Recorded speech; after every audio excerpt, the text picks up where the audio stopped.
मेरे सभी अमृतंश बच्चों, मेरे लाडले भाइयों और बहनों, मेरे सभी आदर के योग मेरे बुजुर्गों, माताओं, अब मैं आपके सामने अध्यात्म से जुड़े हुए कुछ शब्दों का पहले अर्थ बताऊंगा। उसके बाद आपकी समझ में आ जाएगा कि मैंने पीछे बताया था जैसे सुभद्रा शब्द है, सुभद्रा का अध्यात्म में क्या अर्थ है। भद्र पुरुष हम कहते हैं जैसे कि वो बड़ा भद्र पुरुष है, एक बहुत अच्छा इंसान है। अच्छे इंसान का मतलब ये है कि उच्च कोटि का इंसान है, अच्छे लोगों में उसकी गिनती होती है और वो भजन करता भी है। जब आप अनुरागी हो जाते हैं भजन करते करते, भजन में आपका अनुराग बहुत ऊंची अवस्था को प्राप्त कर लेता है, तो आप सुभद्र कहलाते हैं।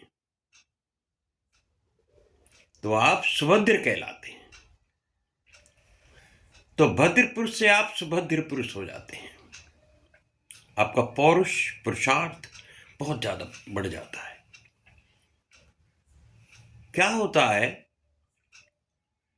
पहले अनुरागी जो आत्मा का ही राग गाता है, आत्मा के कहने में है, आत्मा के ऊपर उसका पूरा आधिपत्य हो जाता है, जिसकी केवल आत्मा ही बोलती है। अर्जुन अनुरागी था, भगवान कृष्ण के वो मित्र भी थे, सखा, और उनके वो भगत भी थे। उनके लिए वो बहुत ज्यादा श्रद्धा रखते थे। तो जब आत्मा इस अवस्था में पहुंच जाती है सुभद्रा में, तो फिर परमात्मा से, जैसे सुभद्रा, उसमें एक कमेंट भी है कि भगवान पूछते हैं कि सुभद्रा, जब आप रथ में बैठी तो आप रथ के कौन से हिस्से पे विराजमान थी? ये रथ कौन चला रहा था? तो कहते हैं महाराज मैं चला रही थी।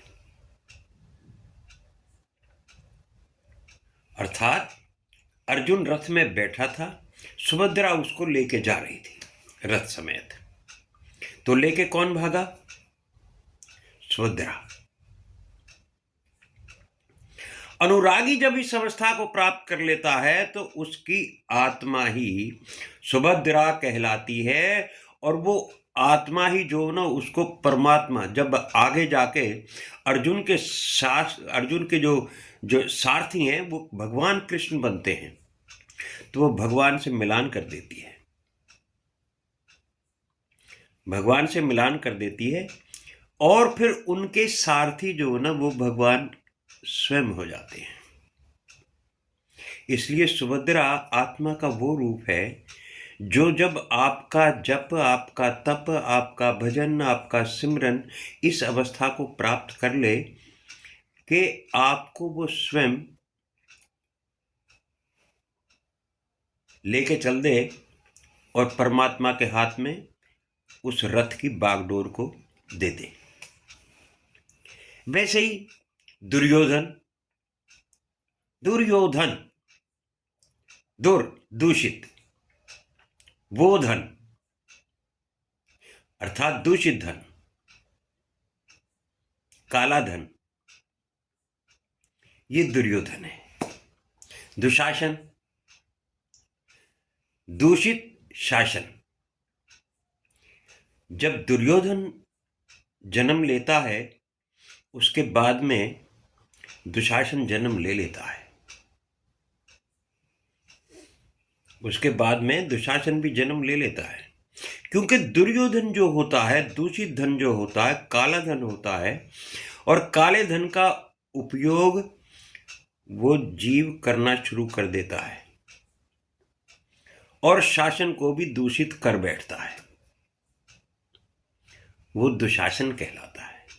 दूषित शासन ही दुशासन है, जहां व्यभिचार, भ्रष्टाचार हो जाता है। जहां भ्रष्टाचार की अति होने लगती है, वहां वो जीव जो है वो दुशासन कहलाता है। वो कोई भी जीव हो। इसलिए ना दुर्योधन कभी मरा, ना दुशासन मरा, ना कभी जैसे रावण के लिए कहते ना रावण मरा, ना हिरण्यकश्यप मरा। कभी कोई नहीं मरा। ये आत्माएं हर काल में, हर युग में ये साथ साथ जन्म लेती हैं और ऐसी मरती रहती हैं। और ये मरना मरना भी नहीं होता, ये देह का त्याग होता है। केवल कष्ट भोगता है जीव, सुख भोगता है अपने तरीके से, और इस दुनिया से हाय तौबा करता हुआ चला जाता है। अब यहाँ आके आपको क्या होता है, क्या जो जो एहसास है वो क्या होता है? वो ये होता है कि अब आपकी आत्मा अपने आपे में ही तृप्त है, अर्थात खुश है, अर्थात संतोष है। हर चीज कब से संतोष है। अब जो हो रहा है वो ठीक है, जो नहीं हो रहा है वो भी ठीक है। जो मालिक कर रहा है वही अच्छा है। जो हो रहा है मालिक की कृपा से हो रहा है। एक तो ये। दूसरा,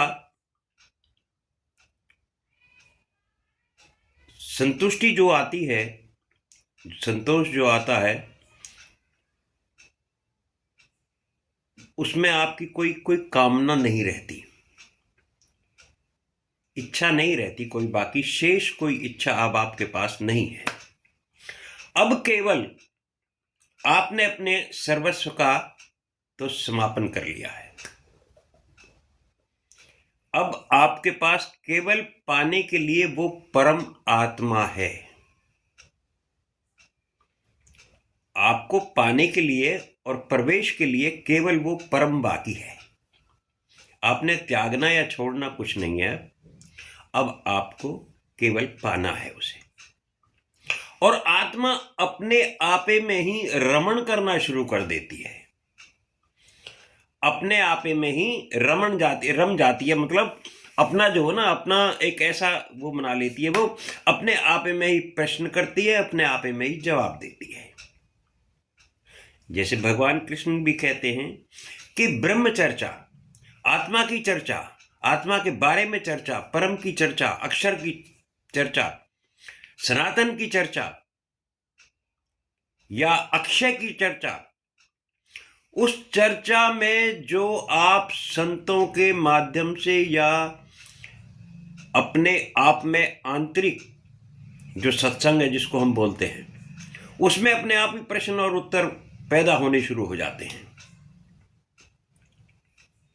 यहां आकर आत्मा आपकी रमण की स्थिति में आ जाती है। उसे दूसरे से कोई लेना देना अब नहीं होता और अपने आपे में ही वो मस्त रहती है। ये अवस्थाएं जो जब आ जाती हैं आपकी, तो आपको चारों तरफ से जितने भी प्रकृति के गुण हैं वो अतीत हो जाते हैं। सतगुण, तमगुण, रजगुण। ये सतगुण, रजगुण और तमगुण, ये तीनों गुण अब आपके लिए अतीत हो गए हैं। प्रकृति का इन गुणों का अब आपके ऊपर कोई दबाव नहीं है। आप जैसे राजसी गुण है, राजा जो होता है ना वो राजसी गुण से बनता है। राजा राजसी गुण से बनता है। क्यों? कि वो ईमानदार होता है। उसे ना फालतू चाहिए ना कम चाहिए, उसे इंसाफ चाहिए। जो इससे आगे हैं, सतयुग में है, वो देवता रूप में हो जाता है इंसान। कोई कितनी उसकी मान हानि करे, कितनी उसकी बेइज्जती करे, कुछ गाली दे दे, वो कान से उतार देता है। लेकिन इससे नीचे तम गुण है, तमोगुण। वहां इंसान जब जो जी में आता है वो खाता है, जो जी में आता है वो बोलता है, जब जी में आया सो गया, जो जी में आया कुछ भी कर लिया, सब ठीक है। इन अवस्थाओं से परे हो जाता है, ये उनके ऊपर अब कोई प्रभाव नहीं डालती। तो इसमें एक और चीज आती है, अब आपका भजन का एक और एडिशन हो जाता है, उसमें एक चीज और जुड़ जाती है। वो आप ऐसे लगा लीजिए कि जैसे कमरे में मेरे में पंखा लगा हुआ है या कूलर लगा हुआ है, जो भी है। आप जैसे पंखा काम करता है, मैं अपने कमरे में अकेले के लिए पंखा है मान लिया, अगर कोई दूसरा आदमी प्रवेश करता है तो पंखा अपनी हवा उसको भी उतनी ही देगा जितनी मुझे दे रहा है। जितनी पंखा मुझे हवा देगा उतनी उसको भी लगेगी, तीसरा आता है उसको भी लगेगी, चौथा आता है उसको भी लगेगी। जितने भी लोग हो जाएं वहां, पंखा अपना काम उसी तरीके से करता रहेगा। इसलिए आपके भजन का प्रभाव अब आपके परिवार के ऊपर भी असर डालेगा। आपके परिवार में भी बदलाव ऑटोमेटिकली आना शुरू हो जाएगा, अकस्मात ये बदलाव आना शुरू हो जाएगा। परिवार के ऊपर भी इसका प्रभाव पड़ेगा। इसलिए आप जितना ज्यादा से ज्यादा, जितनी मेहनत के साथ आप इसको आगे बढ़ाएंगे भजन को या जप को, और अगर आप तप की भी मौन व्रत धारण करके अगर तप भी करते हैं तो और अच्छा है। जल्दी ध्यान अवस्था जल्दी आ जाएगी, योग की अवस्था इसी में जो ना तप में योग भी आ जाएगा, और उतनी ही जल्दी आपको ये प्राप्ति होगी। ये आपकी अति उत्तम अवस्था कहलाएगी यहां पे एक किस्म से, क्योंकि अब आप यहां, मैं समझता हूं, मैं मानता हूं कि कोई कहीं खड़ा है, कोई कहीं खड़ा है, कोई अभी शुरू हो रहा है, कुछों को बहुत टाइम हो गया शुरू ही नहीं हुए हैं, भजन पे बैठते हैं नियम से करते हैं लेकिन शुरुआत नहीं हुई है, ऐसा भी हो सकता है। लेकिन हर जीव अलग खड़ा हुआ है, मंजिल सबकी एक है पर खड़े हुए हैं अलग अलग।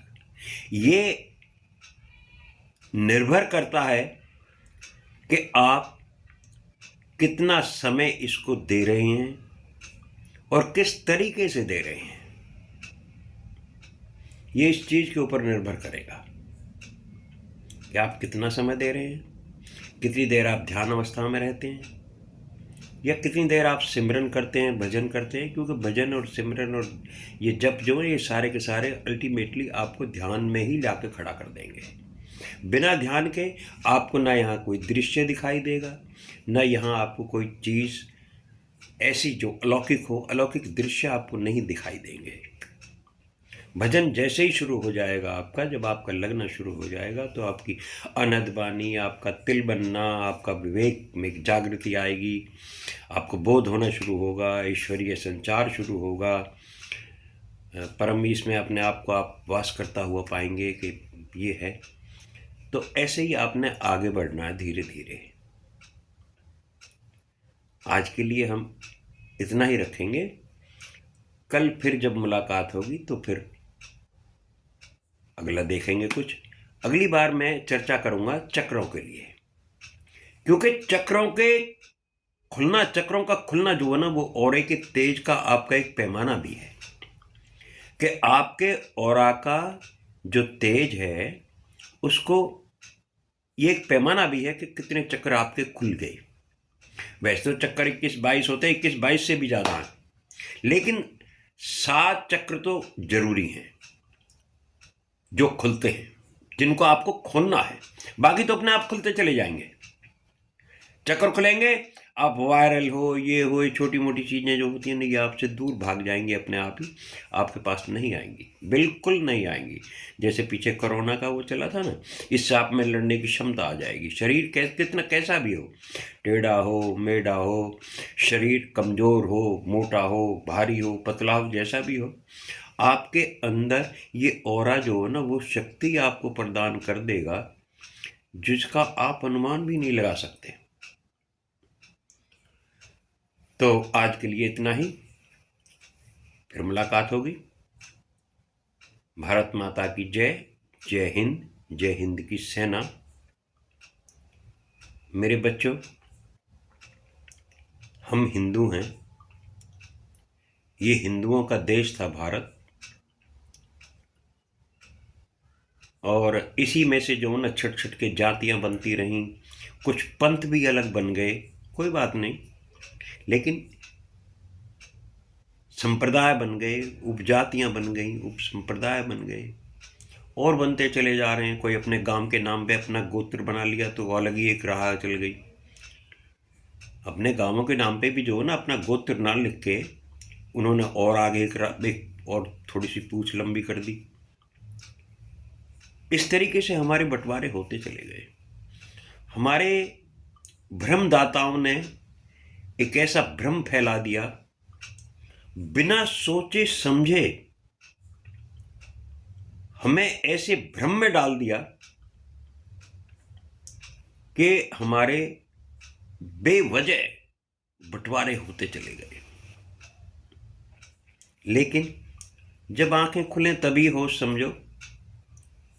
आज हम होश में हैं, हम जब सब जानते हैं हमें क्या करना है, क्या नहीं करना।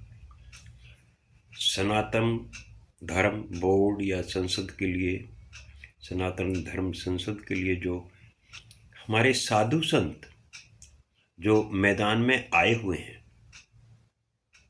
वो जोर लगा रहे हैं कि हम जो बिछड़ गए थे ना, जो इधर उधर फट गए थे, वो सब एक हो जाएं। कल हम इसी विषय पे ये एक चर्चा करेंगे और आगे बढ़ेंगे। तब तक के लिए राधे राधे।